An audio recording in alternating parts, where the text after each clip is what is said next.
The dust was a living thing.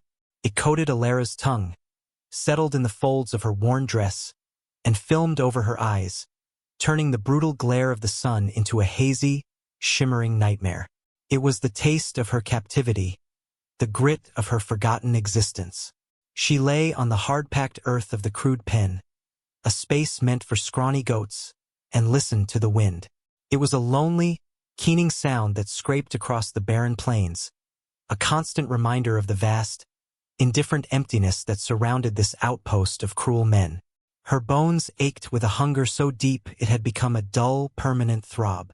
Thirst was a sharper pain, a fire in her throat that no amount of swallowing could soothe. The memories of her former life, of cool well water, of the scent of rain on summer soil, of her husband's hand in hers, were ghosts that flickered at the edges of her consciousness, too painful to hold on to for long. They belonged to a woman who was dead. She was what remained. Each day was a clone of the last, measured only by the shifting angle of the sun and the torment it inflicted. The men, followers of a brute named Silas, ignored her mostly, their laughter a coarse and distant sound.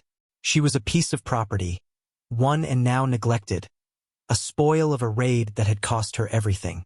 Their indifference was almost worse than their cruelty. It sealed her fate as something less than human. Then there was him.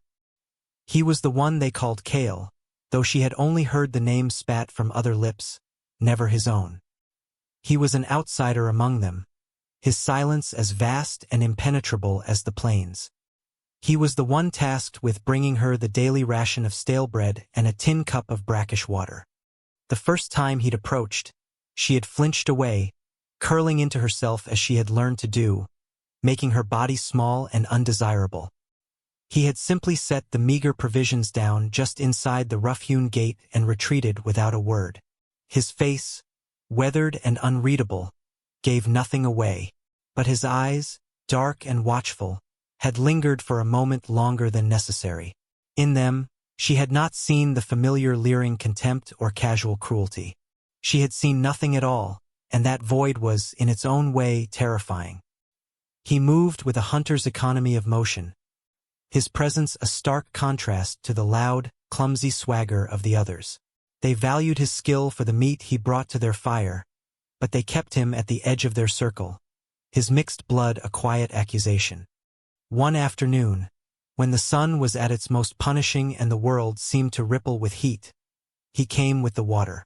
She was too weak to rise, her head spinning with a feverish light. He knelt, his shadow falling over her like a momentary reprieve. Instead of leaving the cup, he unhooked a canteen from his own belt. It was dented and scarred, but the water he poured into her cup was cooler, clearer. He waited, a silent, unmoving statue, until she had drained the last drop. It was a gesture so small, so inexplicable, that it lodged in her mind like a splinter. It was a crack in the monolithic wall of her suffering. Why? The question echoed in the hollow spaces of her mind, a tiny, dangerous seed of curiosity planted in the barren soil of her despair. He offered no explanation, his gaze as steady and distant as the horizon, before he rose and walked away, leaving her with the lingering taste of clean water and a profound, unsettling confusion. The small kindnesses continued, as quiet and steady as a slow drip of water on stone. A piece of dried meat tucked beneath the hard bread. A handful of wild berries, slightly crushed but still sweet, left beside her cup. He never acknowledged these additions, his face remaining a stoic mask. Alara learned to watch for him, her day now punctuated by his brief appearances. She studied the way he moved, the meticulous care with which he maintained his gear, the scar that traced a pale line across the back of his hand. She saw the other men mock him with their eyes, saw the way he absorbed their contempt without reaction. He was a rock in the middle of a foul stream, unmoving, letting their filth wash past him. She began to see him not as one of them, but as another prisoner, bound by different, less visible chains. The illusion of safety, however fragile, was shattered one evening. Silas, his breath thick with cheap spirits, loomed at the gate of her pen. His eyes, small and porcine, roamed over her with a possessive heat that made her skin crawl. "Getting thin," he grunted, his voice a low rumble of threat. "Waste of a good prize. Might be time I got some use out of you before you waste away completely." He fumbled with the latch, his intentions a suffocating cloud of dread. Alara scrambled backward, pressing herself against the rough wood of the fence until splinters dug into her back. There was nowhere to run. Just as his hand closed on the gate, Cale appeared. He carried a brace of rabbits, and he did not hurry. He simply walked into Silas's path, his body a silent, solid obstacle. "The tracks I found head north," he said, his voice low and even, the first time she had ever heard him speak more than a single word. "We should move at dawn if we want to catch them." Silas turned, his face contorted with drunken irritation. "Get out of my way, half-breed." Cale didn't move. He met Silas's glare, and for a long moment, the air crackled with a tension that was sharper than any blade.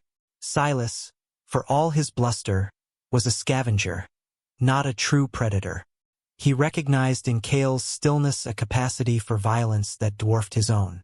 With a curse, Silas shoved Cale hard in the shoulder. Cale took the blow, barely shifting his stance. Defeated, Silas spat on the ground and stomped away toward the fire. Cale watched him go before turning his gaze to her. He set her rations down and left without a backward glance, but the air where he had stood still vibrated with his protective stillness. Later that night, huddled in the cold darkness, the terror of what had almost happened consumed her. When his familiar shadow fell across her, bringing the nightly cup of water, her despair crested. The whisper escaped her lips before she could stop it, a raw, desperate prayer. "Hold me, use me, simply get me out of here." It was the ultimate surrender, an offer of her body, the only thing she had left to barter for a life she no longer knew how to want. He froze. In the faint starlight, she saw his hands clench into fists at his sides. He looked at her, and in his eyes, for the first time, she saw not emptiness but a deep, aching pain. He gave a slight, almost imperceptible shake of his head. He turned and vanished into the night, leaving her with the sting of a rejection that felt, impossibly, like a show of respect. His refusal was an answer. It was a silent declaration that she was more than the sum of her desperation, more than a body to be used. The next day, tucked beside her bread, was a small, crudely honed knife, its blade wrapped tightly in a scrap of leather.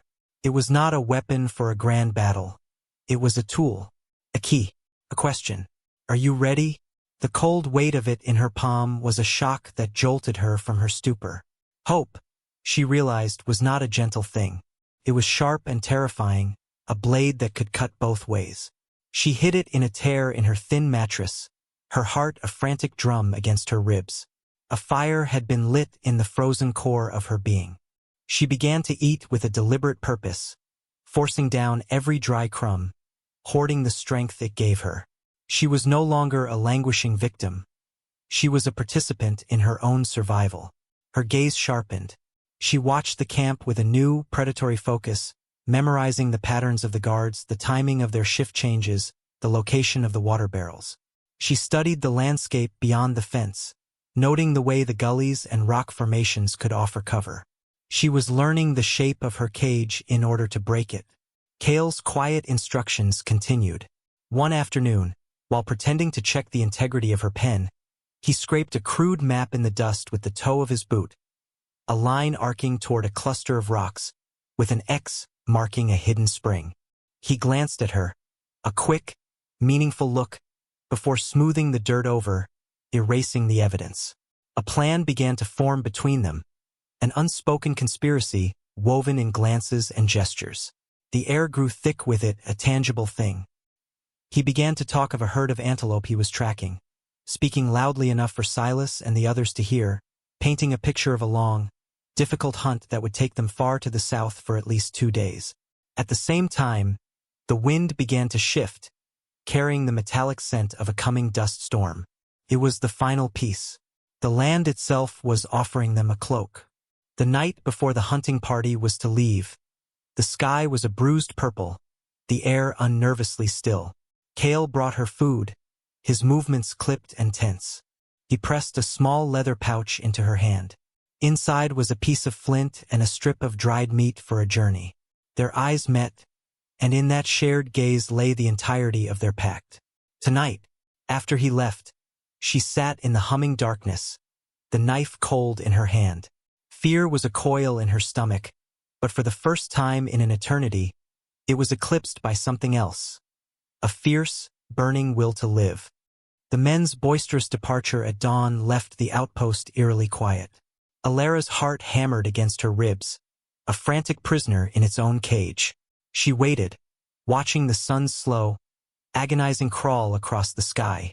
The wind picked up in the late afternoon, a low moan that stirred the dust into dancing devils. By twilight, the horizon had vanished, consumed by a roiling brown wall. This was their chance. When the last light faded, leaving only the dim glow of a single lantern swaying near the main tent, she retrieved the knife.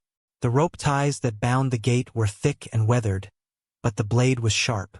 It bit into the fibers with a satisfying rasp. Sawing through the final strand, the gate swung open with a low groan. She was free of the pen, but not yet free. Crouching low, she moved through the swirling dust and shadows, a ghost in her own escape. A shape detached itself from the gloom near the horse corral. Kale. He gave a single, sharp nod, gesturing toward two saddled horses hidden in a shallow arroyo. The plan was in motion, but as she took a step toward him, a voice cut through the wind. Going somewhere? Silas. He stood in the doorway of his tent, a silhouette against the lantern light, a cruel smile twisting his features. He hadn't gone with the others. The trap had snapped shut. Panic seized her, cold and absolute, but Kale's presence beside her was a grounding force. He drew a long knife, its blade gleaming dully. Silas laughed, a harsh, grating sound. Did you really think I'd leave my most valuable property with the likes of you? He lunged not at Kale but at her. Instinct, honed by months of fear, took over. Alara sidestepped, bringing her small knife up in a desperate, clumsy arc. The tip scraped across Silas's forearm, drawing blood. He roared in surprise and fury, his attention momentarily diverted. It was the only opening Kale needed. He moved not with rage, but with a cold, lethal efficiency. The fight was short, brutal, and silent save for the howl of the wind and the sickening crunch of the struggle. It was not Kale saving her. It was a grim partnership born of necessity. While Kale engaged him, Alara kicked a bucket of water into the lantern, plunging the immediate area into near-total darkness. Disoriented, Silas staggered, and in that moment, Kale struck the final, decisive blow. They did not wait. They scrambled to the horses, mounting as the storm broke over them in its full fury. The wind tore at them, sand blasting their faces, but it was a cleansing violence. It erased their tracks, swallowed the outpost, and shielded their flight. They rode into the heart of the tempest, the world reduced to a roaring chaos of wind and earth. Kale led them to a shallow cave carved into the side of a mesa, a place he must have known from his hunts. Inside, the roar of the storm softened to a muffled drone. They were safe.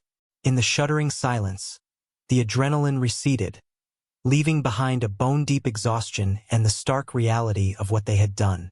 He struck the flint, and a small, sputtering fire caught, pushing back the darkness. Its light danced on his face, illuminating a deep gash on his cheek.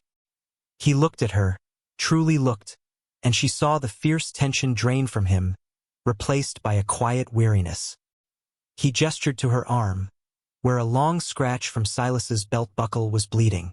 Wordlessly, he tore a strip from his own shirt and, with hands that were surprisingly gentle, cleaned and bound the wound.